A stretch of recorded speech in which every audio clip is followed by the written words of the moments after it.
เจอคือฝันคือละเมอและไม่จริง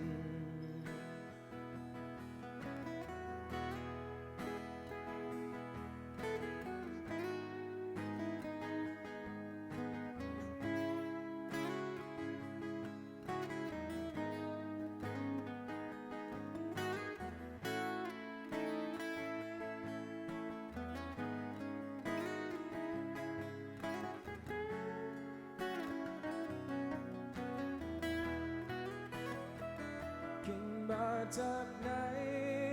ก็แพ้หัวใจอย่างเธอเมื่อไหรที่เพ้อยังนึกว่าเธออยู่ในฝันยังมีหรือพลาดแท้ที่เคยสอหามันนานวันนี้เป็นไงเป็นกันจะรักเธอเมื่อเธอรู้ว่าฉันรักก็อย่าทำให้ฉันหลงบอกมาเลยตามตรงนี่เรื่องจริงหรือฉันเพ้อตอนนี้ยังพอทำใจถ้าสิ่งที่ได้เจอคือฝันคือละเมอและไม่จริง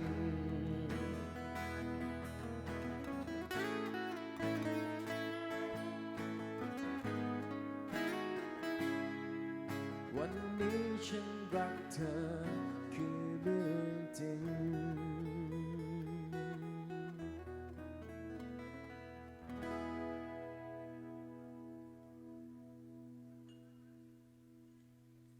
พระใจนะหมายเจริญบุราหรือว่าเวอร์ชันของพิสิทธิ์ลูซูนั่นเองนะแล้วก็ทักทายสวัสดีเด้อเนาะทั้งแขกที่เข้ามาใหม่หลายๆตัวนะทางด้านโซนทางด้านหลังนี่เรียกว่านากันแน่นะเดี๋ยวทิ้งน้อยอีกจัก15 นาทีโซนทางด้านหน้าก็ยังต่ำกันแล้วนะเตรียมไว้นะโซนนี้ เป็นจองกันไม่หลายแล้วนะเจ้ามาฟังเพลงจากทางอีตาโคโซกกันแน่นะโคโซกเดี๋ยวก็ห้องเพลงสุดใจนะง่ายๆเบาๆกันนะ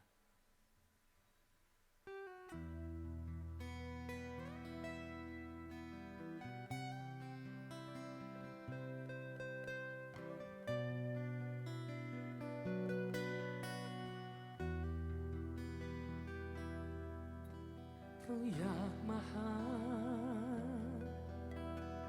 มาเพื่อจะถามไทย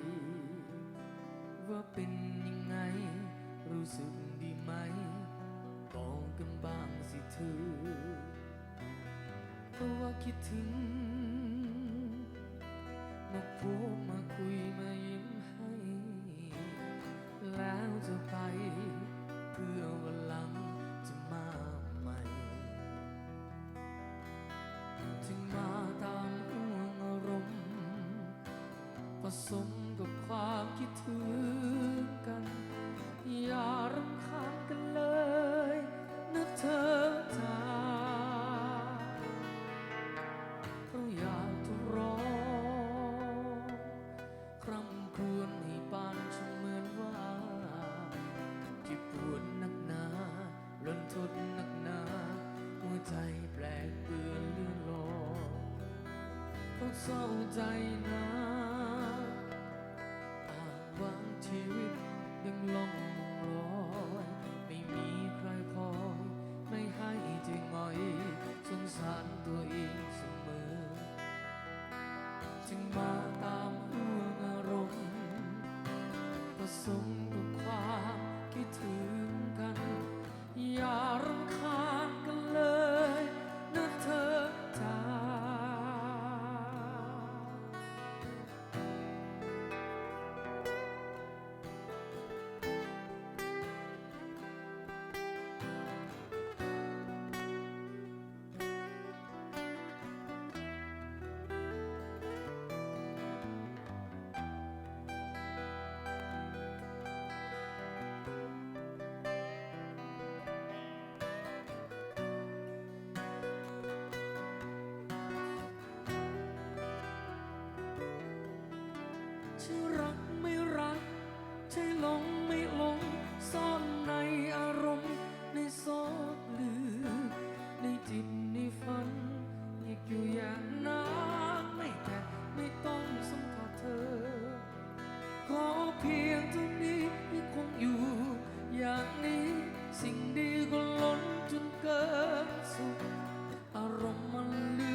เธอไว้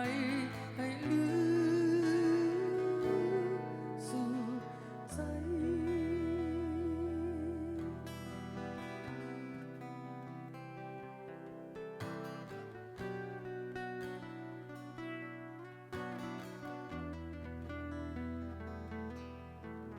เพราะอยากมาหา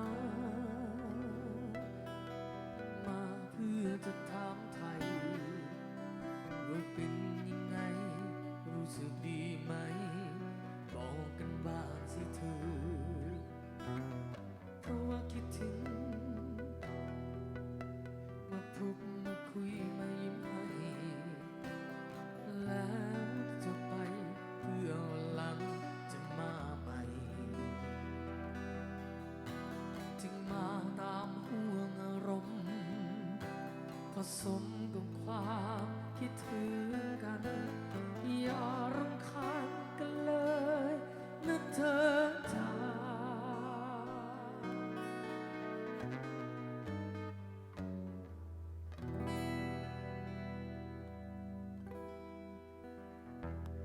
ขอขอบใจเด้อเนาะเสียงตัวมือเด้อนะ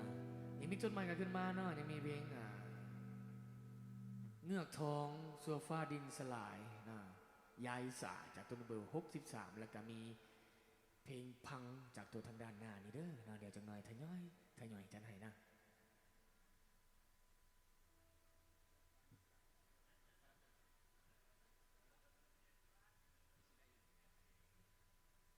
เดี๋ยวจะห้องเพลง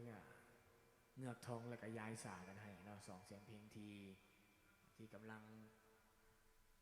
ดังมาแหงว่าซันซะนะถือของกันเกือบทุกมือนะ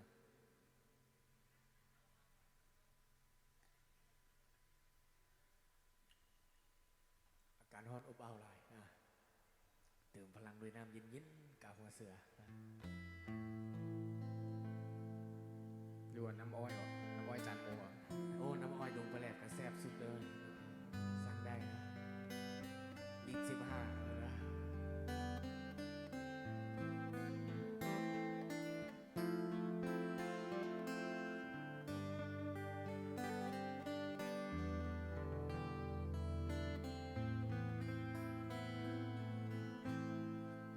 1,000 กิโลจากกทม มีตำนานกล่าวขานเรื่องหนึ่ง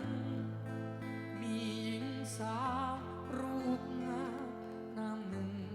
ที่เขาคิดถึงและยังรอรักมันคง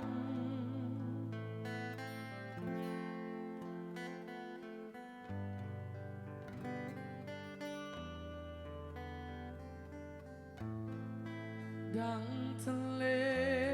ที่คู่กับหาดทราย ที่มีความหมายคือเราต้องอยู่ด้วยกัน แต่ตอนนี้มีเพียงแค่ตัวฉัน เป็นเพียงรูปปั้นที่ทนฝนแดดลม นั่งรอเธอที่สมีลา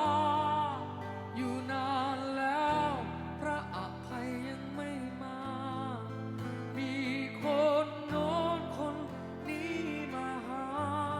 แต่ไม่มีความรักที่เธอคอยกลับมา นานก็จะขอ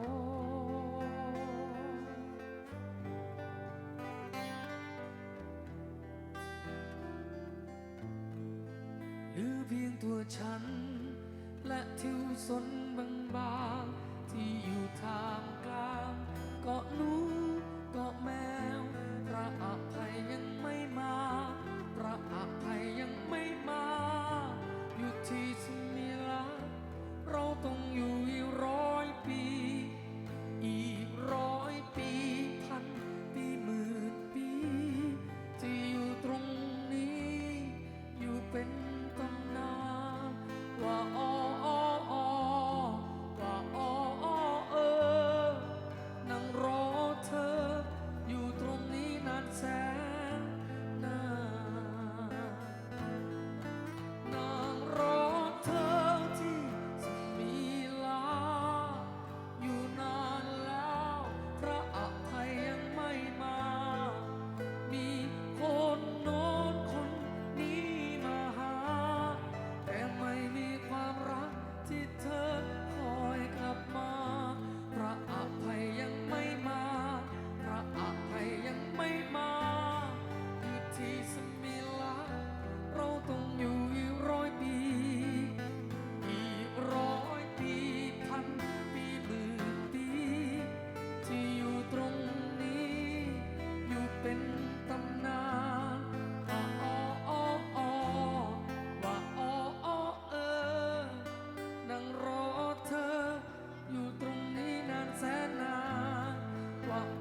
เกตซีแก้วนั่นเองนะที่มอบให้พวกเขาคนละซองนะครับนะ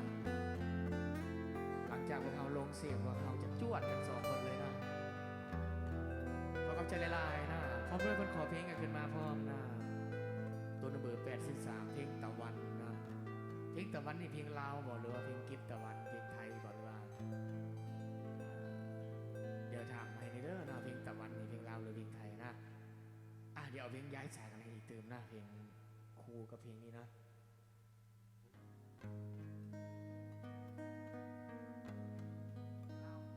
โอเคเพลงลาวนะเดี๋ยวจะน้อยจัดให้เด้อนะ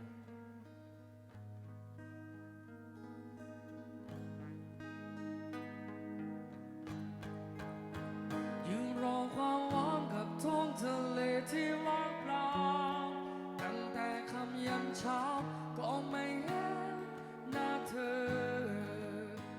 ยังอยู่ตรงนี้ยังรอคอยเธออยู่เสมออยากบอกกับเธอว่าฉันรักเธอสุดหัวใจได้ยินไหมได้ยินไหม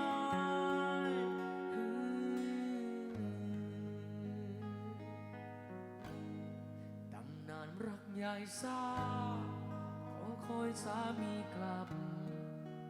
ก่อนตะวันลาลับสัญญาจะกลับมาหากัน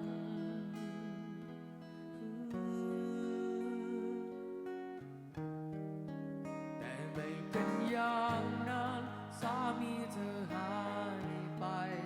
เล่นเรือออกไปทะเลไกลสุดสายตาเขาไม่กลับมาตามสัญญาแต่ฉันก็จะรออยู่รอความหวังกับท้องทะเลที่ว่างเปล่าตั้งแต่คำยันเช้าก็ไม่เห็นหน้าเธอยังอยู่ตรงนี้ยังรอคอยเธออยู่เสมออยากบอกกับเธอว่าฉันรักเธอสุดหัวใจได้ยินไหมเสียงหัวใจของคนรอ Why do you fall with every sea from dark until down to the sea her face and still waiting for you I want to tell you that I love you with all my heart do you hear do you hear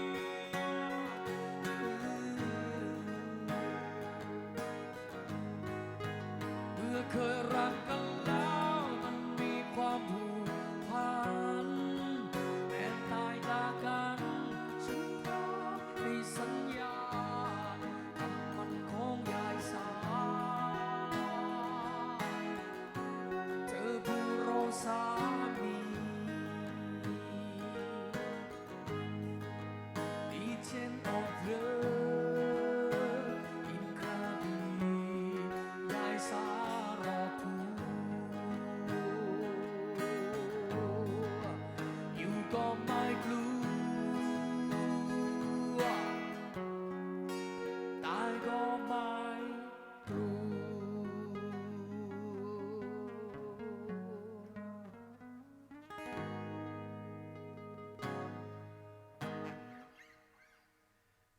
เดี๋ยวจะไปให้เด้อนะสำหรับ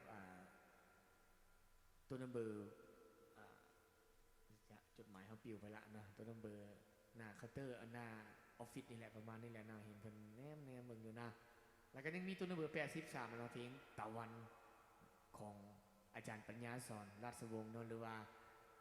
วงสมัยแบกดอกทางไอสมศิลป์นะเพลงนี้ห้องได้อยู่เดี๋ยวจัดให้นะ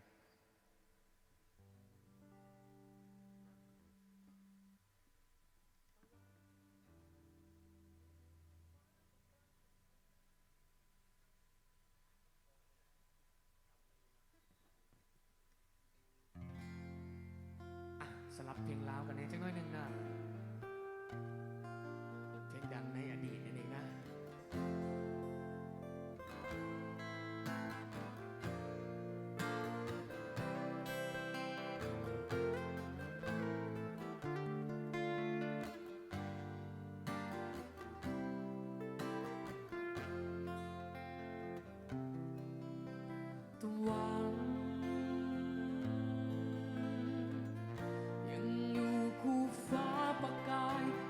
แส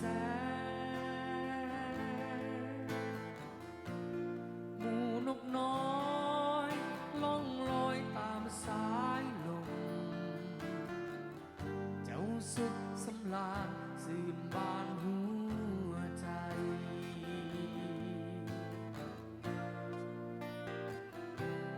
เสียงแค่ที่เฮาบรรเลงประสานกลองไปบ่งบอกถึงความอุดมและสมบูรณ์ของธรรมศาสตร์ในดินแดนลาวสายน้ำเป็นธรรมศาสตร์มีความหมายเปรียบดังสายใจที่สาวลาวเฮาทุกคนจริงใจตลอดมา มีความสุขเย็นมีความรักแพงกันพร้อมกันก้าวเดินอย่างบ่หยุดยั้ง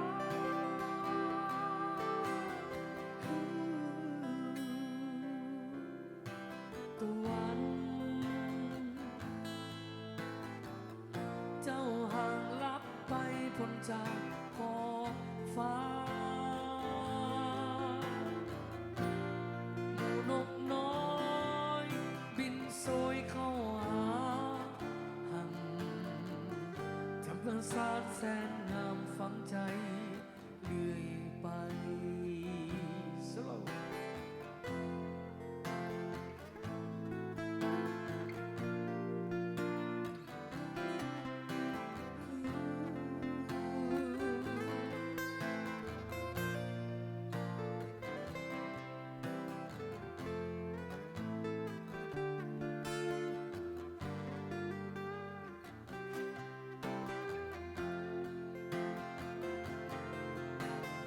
สายน้ำแห่งธรรมศาสตร์มีความหมายเปรียบดังสายใจที่สาวลาวเฮาทุกคนจริงใจตลอดมา มีความสุขเย็นมีความฮักแพงกันพร้อมกันก้าวเดินอย่างบ่หยุดยั้ง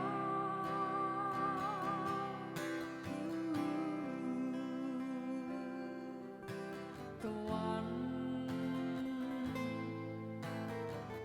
เจ้าห่างลาไปพ้นจากขอบฟ้า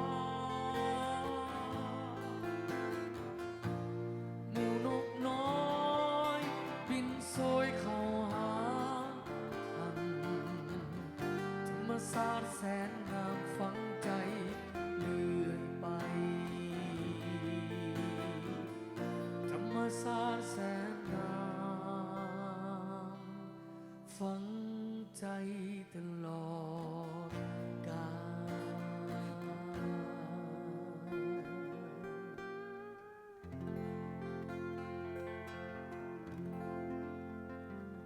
ขอขอบใจจากต้นน้ำเบอร์83เด้อเนาะอีกเทือนหนึ่งเนาะมอบเป็นเงินติดขึ้นมาให้เนาะ100,000 กีบขอฟังเพลงหนุ่มน้อยมาสั้นโอ้ถืออกถือใจกันเถอะดินะขอบใจหลายๆเด้อนะสำหรับพวกเขานี่กับมานกันนะเดี๋ยวจะได้เนาะจะรับเพลงหนุ่มน้อยได้อยู่นะ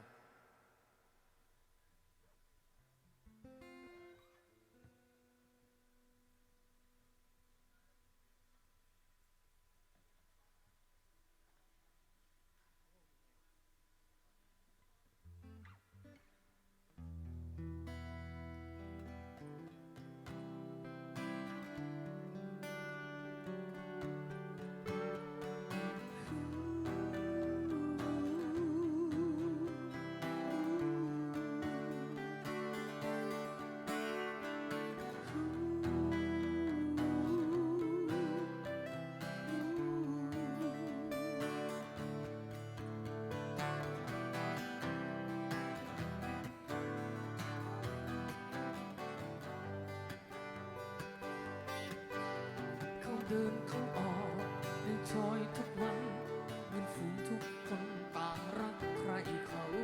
ท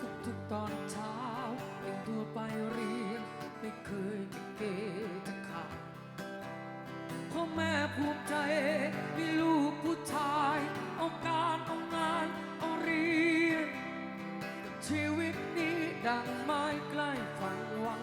พึ่งพาลูกชายคนเดียว โอ้โอ้โอ้เจ้าเด็กหนุ่มของพ่อโอ้โอ้โอ้เจ้าเด็กหนุ่มของแม่ตกเย็นเลิกเรียนกลับบ้านตามเคยห้อยหุ่นรถเมย์อย่างเก่านึกถึงกับข้าวบนจานใบเก่ามีพ่อกับแม่ล้อมวงแต่แล้วท่านในโลกมือดับไปมีเซอร์ไพรส์มองดูคล้ายว่าเป็นคนทำร้ายร่างกายลูกตีลูกกูจนตายแล้วสลายร่างกายในหมู่คนโอ้โอ้โอ้โอ้โอ้เจ้าเด็กหนุ่มของพ่อโอ้โอ้โอ้โอ้เจ้าเด็กหนุ่มของแม่โซโล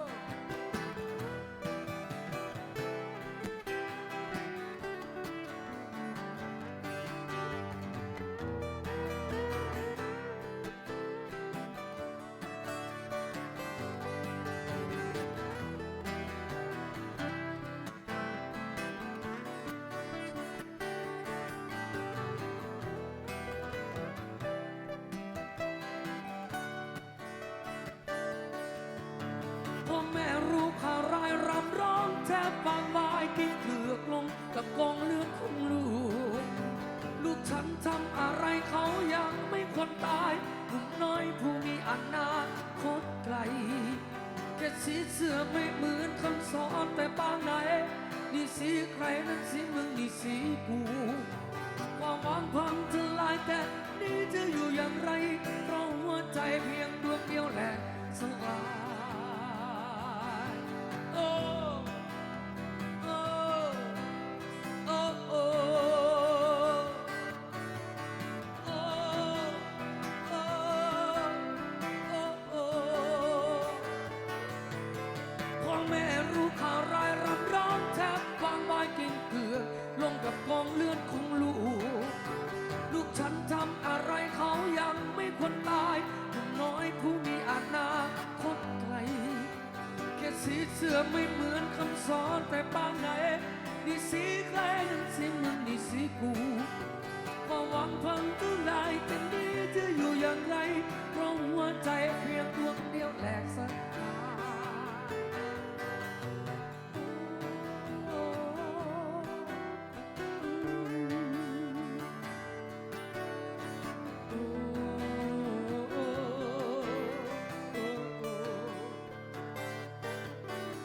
ตั้งแต่บัดนี้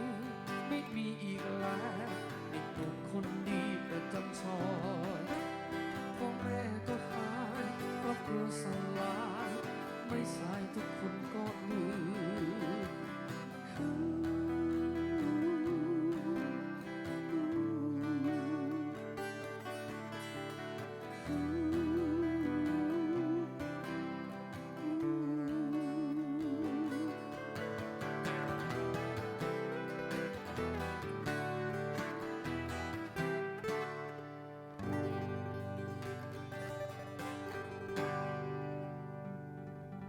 ก็จะไม่ให้เด้อนี่มีเพลงพี่ปูวงศิลป์มาอีกสุดใจห้องไปแล้วนะเอาแค่นั้นให้อีกเพลงหนึ่งนะเอาแค่นั้นให้อีกเพลงหนึ่งแล้วก็ให้สลับทั้งพี่ปูแล้วก็ทั้งที่ห้องให้ใหม่เนาะเพลงของวงศิลป์นะ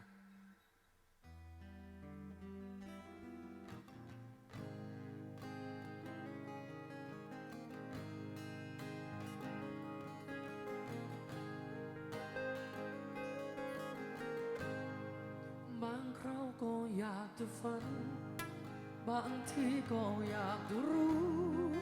ใครมีความหมายในใจของเธอ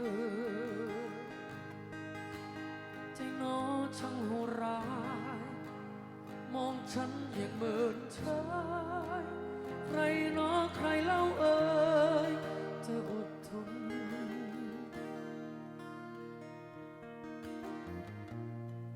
ก็เป็นได้แค่คนคนหนึ่ง ที่รักเธออย่างเปิดเผยไม่เคยได้รับกลับคืน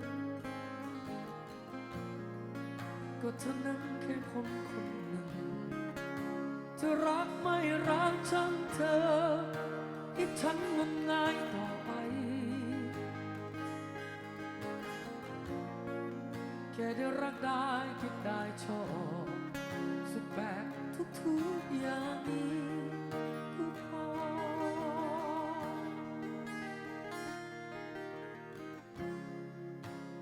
นี่ตัวเราคงคล้ายนึกมาเอาหรือบินจนสิ้นใจยังไม่ได้ยนไม่กวนใจมองไม่รักไม่ว่าอะไรคิดได้ฝ่ายเดียวก็พอใจนอนนอนนอนฉันเป็นสุขเหลือเกิน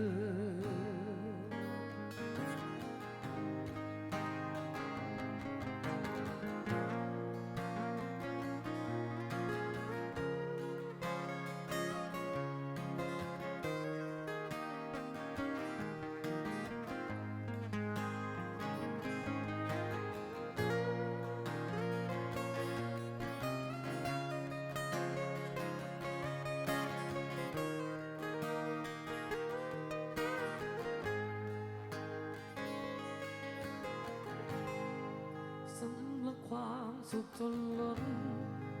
ต้องรนนั่งผ่านทุกนาข้างในใครรู้มันช้างเพียงใด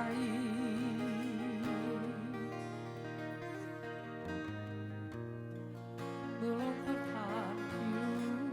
มาฉันวอนว่าลมเอ่ยช่วยพัดผ่านมาทางนี้สูดดมร่มกลิ่นหอมต่างๆที่เหลือไว้ก่อนจะลืมหายไป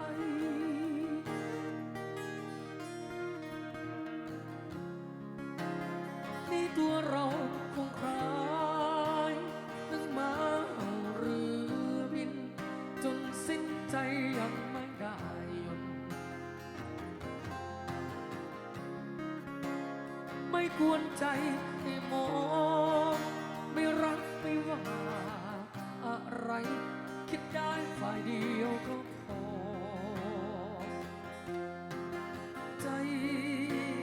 นอนนอนนอนฉันเป็นสุขเหลือเกิน